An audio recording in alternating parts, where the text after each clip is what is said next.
Baka magtataka po kayo, paanong nangyaring naging gateway to the world ng Pilipinas ang Northern Samar? Pero ang gandang branding, ano po, a gateway to the world.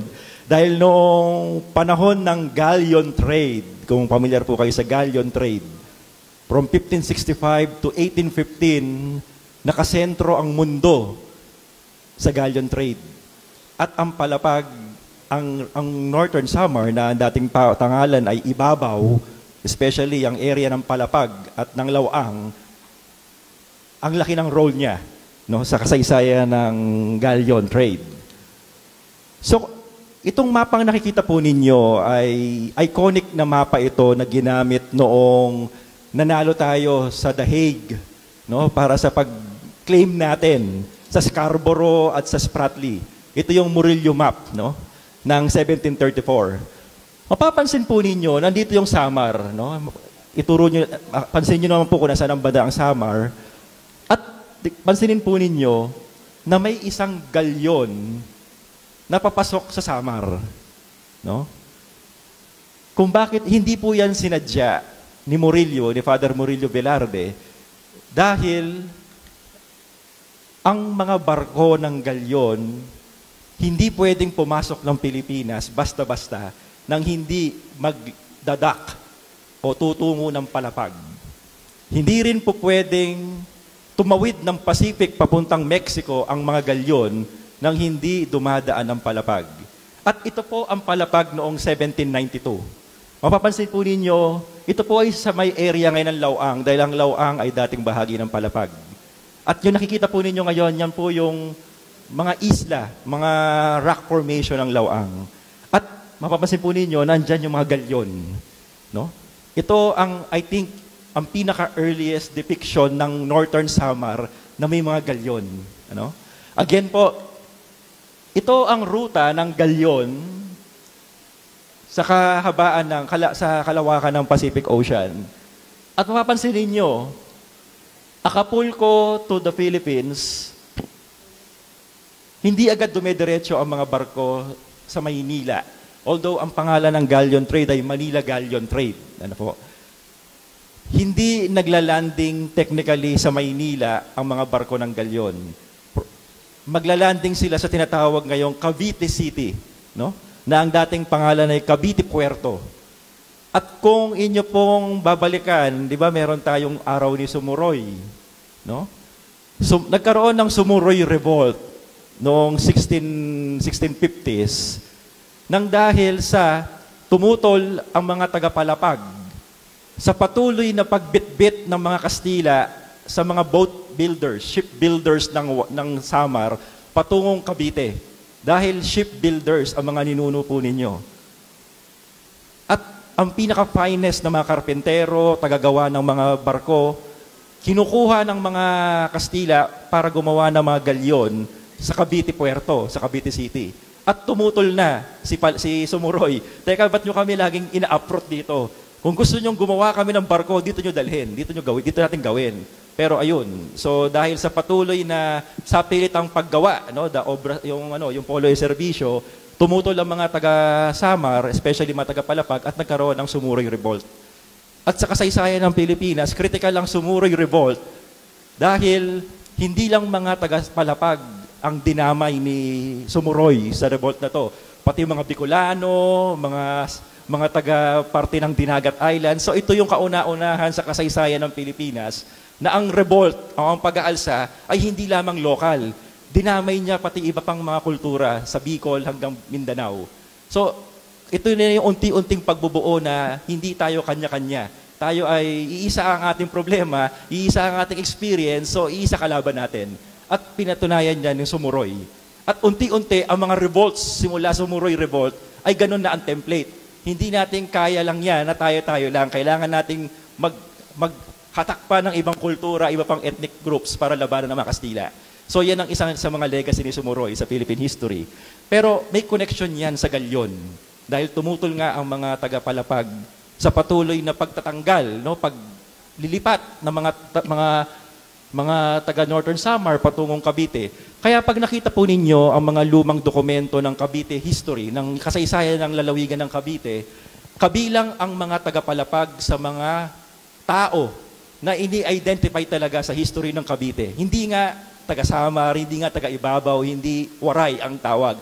Mga palapag nun, no? Palapag ang term. So, kinukonsider yung palapag bilang ibang tao. Patunay na ganoong kataas ang tingin ng lipunan noon sa mga taga-palapag bilang mga shipbuilder. Kaya kung may mga Waray man sa Cavite, malamang galing dito sa Northern Samar. Ano? So,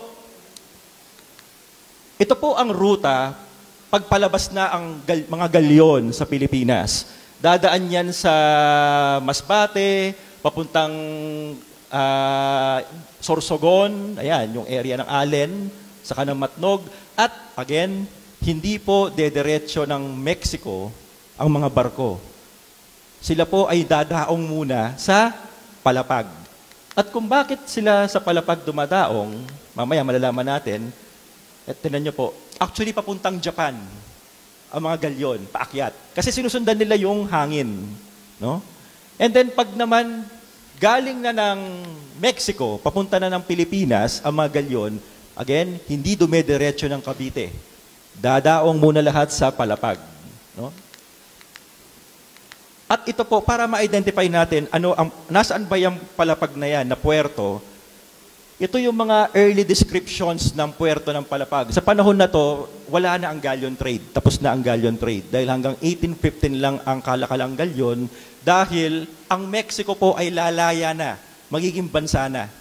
At ang galleon trade ngayon ay mula Maynila na patungong diretso na ng Cavite, diretso na ng Spain.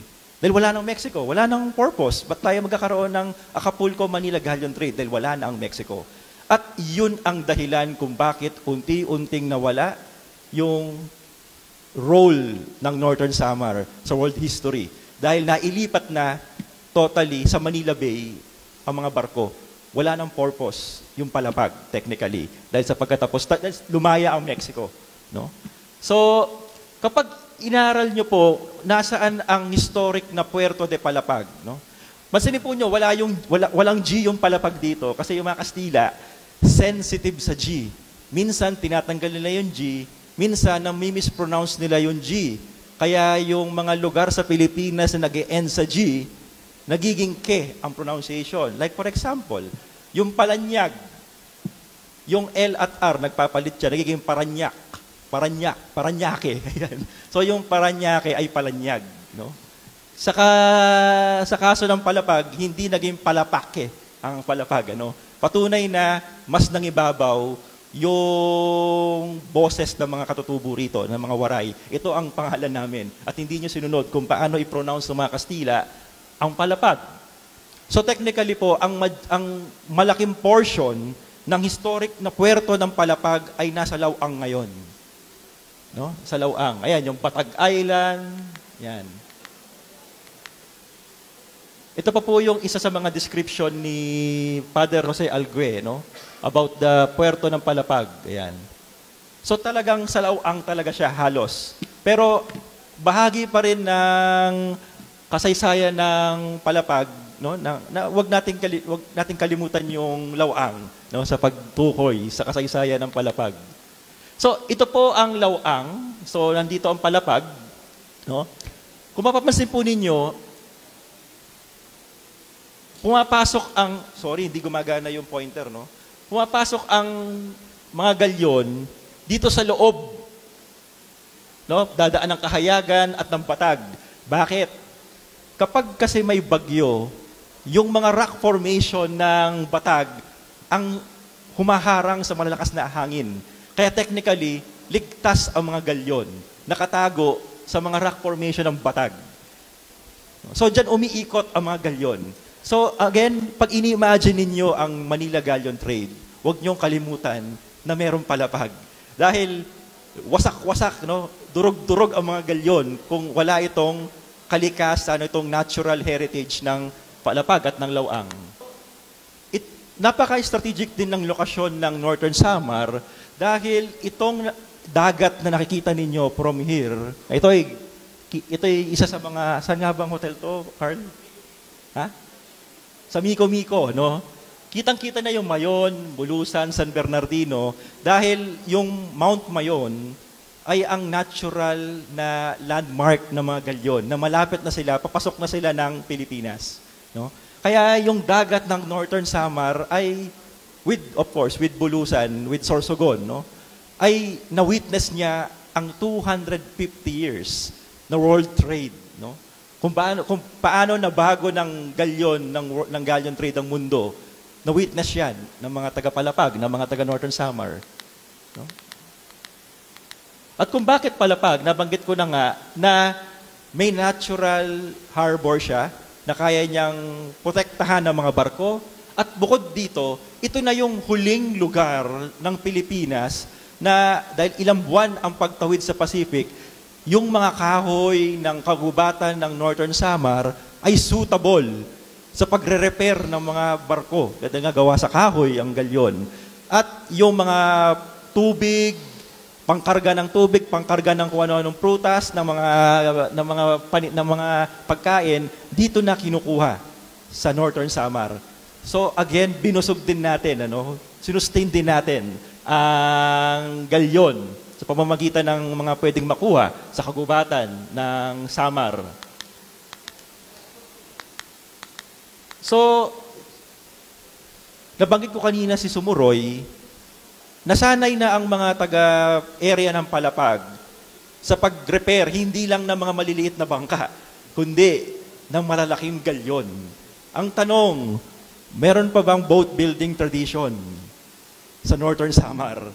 Dahil kung meron, baka sila pa ang nagmana ng teknolohiya ng pagre-repair ng mga pambihirang mga barko na to, ng galyon. No? At binanggit din noong 1649, no? Na ito po yung Sumuroy Revolt, no, na kinuha yung mga tao. At may order ang Governor General pala po noon na illegal na hindi dumaan ng Palapag ang mga barko. Kailangan munang humingi ng clearance sa Maynila kung papapasukin na yung barko. Dahil noong unang panahon po, nauso na ang mga tinatawag na mga privateers. Privateers, ito po yung tawag sa mga Dutch at mga British na pirata. Malay ba natin kung yung papasok sa San Bernardino Strait, mga pirata. So hanggat maaari, protocol na dito muna para kayong port area, para kayong customs, para kayong immigration, no, noong unang panahon ng Northern Samar. Ayan. At meron ding kakaiba sa sea current at hangin, no? Na kung bakit dito ang lawak ang haba ng eastern seaboard ng Pilipinas. Pero napansin nila na may napakaganda ng sea current at ng ihip ng hangin dito, kaya napili nila ang Palapag.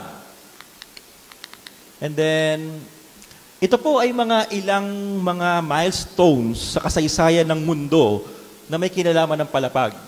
No? Dahil ang Palapag na ang pinakakilalang port sa West Pacific, usually dito na humihingi ng tulong ang mga nai-stranded na mga barko ng iba't ibang mga European powers. Especially noong 1697, may mga barko ng Bretanya na kailangan lumanding sa Palapag, no? Dahil nga alam nila na ang Palapag ay may repairing station. And then dito rin naglanding noong 1747 ang isang barko ng Dutch East India Company. Ito yung nagpapatakbo ng Indonesia, no? Yung Dutch East Indies, no? So kinailangan nila ng pagkain, kinailangan nila ng mga supply. So Palapag uli ang sumalo sa kanila. Noong 1708, binanggit din ni Father Murillo, by the way, si Father Murillo Velarde ay historian din, hindi lang siya geographer, no? At binanggit niya na kapag may mga kultura o may mga katutubo sa Pacific, usually nakaka-cast away sila sa Palapag. No? At na-record ni Father Murillo Velarde na noong 1708, may mga seafarers from Palau, no, sa kabila ng Pilipinas, na nakarating pa ng Palapag dahil sa napakatinding bagyo. At dahil sa hotspot ang Palapag, dahil sa mga galyon, dahil ang mga galyon ay nagbibit-bit ng napakamamahal na mga produkto. At pag galing na ng Mexico ang barko, may bit-bit siyang budget. No, ito yung annual budget ng Pilipinas galing Mexico. So, lagi siyang hinaharang ng mga pirata. Kaya well-defended ang Palapag. No? May mga fortresses dyan. Hanggang ngayon, nandun pa rin yung bakas ng lumang pader. Hindi man sinlaki ng Intramuros yung pader na nakatayo sa Palapag, at least well-defended siya. No? Dahil nga napaka-critical ng kanyang role sa galleon trade. At ang isa sa mga kilalang event kung saan hinarang ng mga British ang isang barkong galyon sa Pacific ay nangyari malapit sa dagat ng Palapag. Ito ay nangyari noong 1743 kung saan hinarang ng kilalang British pirate na si George Anson yung Covadonga. No, ito yung pangalan ng barkong galyon. At nakuha nila yung barko. Nakuha nila yung laman. At dahil sa sobrang sikat ng event na ito, ginawa pa siyang painting. No? Ayan. At yan po ay nangyari sa Palapag. Yung pagharang ng mga British sa Covadonga. Ano po yan? One of the noted episodes ng Philippine-British relation yan. At meron pa kang painting. No? At noong sinakop ng mga British ang Maynila from 1762 to 1764, nagkataon naman na habang binobomba ng mga British ang Maynila, naglanding naman sa Palapag yung bagong dating na galyon. Ang pangalan ay El Filipino. At nung nabalitaan ng mga British na naglanding, kaya nga may dala yung mga millions of silver coin from Mexico, nagkaroon ng great race. Ang Espanya at ang British, ang Grand Britannia, patungong Palapag, para lang maagaw yung galyon. So pagdating ng mga British sa Palapag, wala na yung galyon. Sira-sira na yung galyon. Naitakas na pala yung mga baul-baul na mga silver coins from Mexico, patawid ng Bicol, patungong Bulacan at Pampanga. Imagine the trail, no? Na para lang itakas yung kayamanang dala ng Filipino nung British invasion. So kapag nadaanan po ninyo ang British invasion sa Philippine history, huwag niyong kalimutan na nadamay din yung Palapag, no? Dahil sa nandito naglanding ang Filipino. And then, noong 1792, merong expedition na ang pangalan ay Malaspina. No, ito ay led by Alessandro Malaspina, na ang role niya ay pasyalan ang mga teritoryo ng Espanya para i-document yung natural heritage, no, mag-drawing, aralin yung mga halaman, mga hayop sa Spanish Empire. At isa ang Palapag sa kanilang mga dinaanan.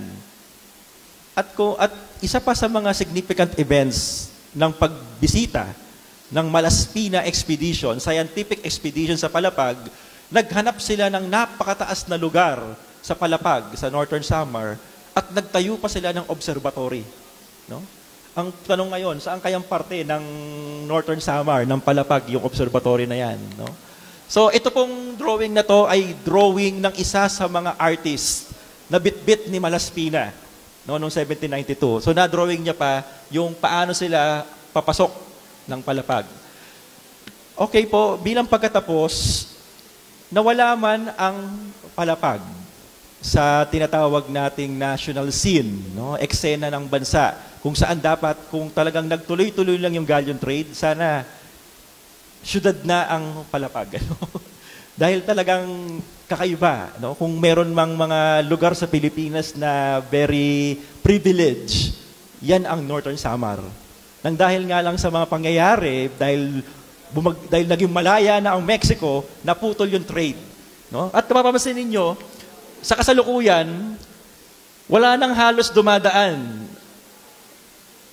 sa area ng Samar.